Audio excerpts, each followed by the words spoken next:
The basic premise of Warhammer 40,000 Darktide is pretty straightforward. Thousands of cultists and dregs fall beneath the feet of 4 prisoners utilizing a devastating variety of guns, melee, and psychic powers, who will stop at nothing to accomplish their mission.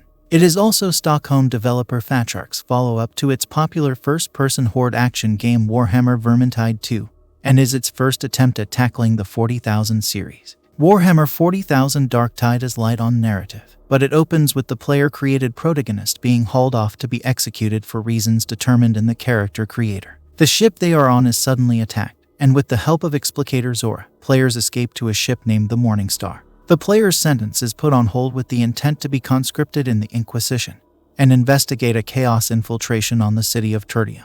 After the prologue, cinematics are a rarity, with most of the story being told through banter between teammates and the people giving them orders. Whenever a new cutscene does appear, they do little to progress the story with few exceptions and mostly consist of the player character standing silently while other characters acknowledge their accomplishments.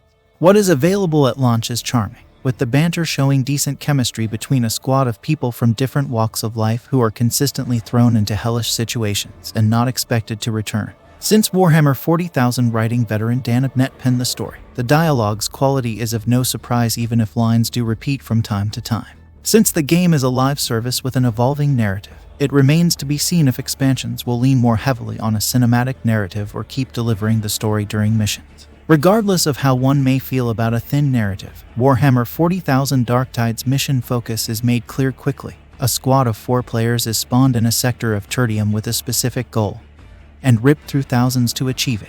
Each mission can take 20 to 40 minutes to complete depending on difficulty, and they leave few moments to let players catch their breath. As a horde shooter, enemies constantly attack the party with a few cinematic moments making the futility of the situation clear. The gameplay and cinematics work together to deliver an empowering, if doubtful, sensation for players. Like other comparable titles such as Fatshark's own Vermintide and Valve's Left 4 Dead games, the experience of playing it is exhilarating when every element of Warhammer 40,000 Darktide's gameplay comes together. If someone enjoyed those games, then they are sure to enjoy this one. Ranged attacks and melee both feel satisfying, with the latter being especially gleeful when a chainsaw sword tears through a row of unfortunate opponents or a dreg gunner's head meets the sharp end of an axe. Most of this playthrough was done as Warhammer 40,000 Darktide's Psyker class, an individual with psychic abilities who can use staves and burst enemies' heads open with a charged blast, but 3 other classes are available on day 1.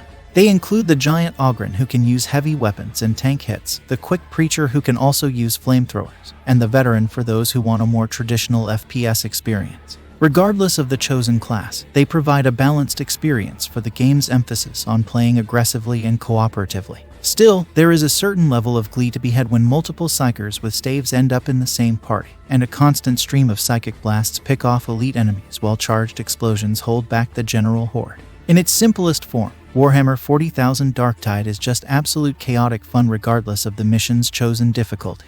A power fantasy can be felt on lower difficulties when mowing down hordes with ease, while gut-busting tension can be felt when things crank up to the highest and second highest tiers. The best moments kick in when massive hordes swarm the team, and everyone is forced to use their melee weapons, making the screen a cacophony of bodies and blood. Not to mention, the game's frenetic score mixing electronic and gothic vibes can really set the mood for these kinds of encounters. Some issues do hold the game back from reaching its full potential, most of which stem from Warhammer 40,000 Darktide's live service model. It unfortunately suffers from a lack of missions at launch, with only 13 being available on day 1 across 5 zones. While variety can range from collecting samples to assassinating a high-profile target, the low number of actual missions to play through can make repetition seep in quickly. An odd mini-boss might pop up for a neat surprise, but the environments do not randomize, nailing in a feeling of doing the same thing over and over again. Features such as weapon refinement are also missing at launch, which is also not a significant issue but is puzzling. Where the game could really lose people is in how it performs. Between constant frame rate drops and issues with the game crashing back to the desktop on several occasions, it can become taxing to stick with Warhammer 40,000 Darktide for more than a mission or 2 at a time due to its current state. The game is incredibly demanding for those who wish to max out all the graphical settings, but when the minimum PC specs call for a card as old as the GTX 970, it should not be running as poorly as it does on modern hardware. Other technical issues such as texture popping are noticeable. and bugs such as enemies clipping through environments can be painful, but they are not massive problems. Issues can also be had with the lack of weapons and unfinished implementation of upgrade systems. But when a hard crash boots someone back to the desktop near the end of a 30-minute mission, it makes it difficult to want to return to the game for a while, no matter how fun it can be when everything is functional. That said, there is this constant draw to come back to the game for a few hours almost daily, and as more patches get released, performance will likely stabilize, which will make that draw even stronger. Having the game launch with this lack of polish in the first place is frustrating, but that is because the core loop is a blast to play through. If it were not for the rough launch, it would be an easy recommendation for anyone familiar with the Warhammer 40,000 franchise or those who simply want a good horde shooter to sink their teeth into.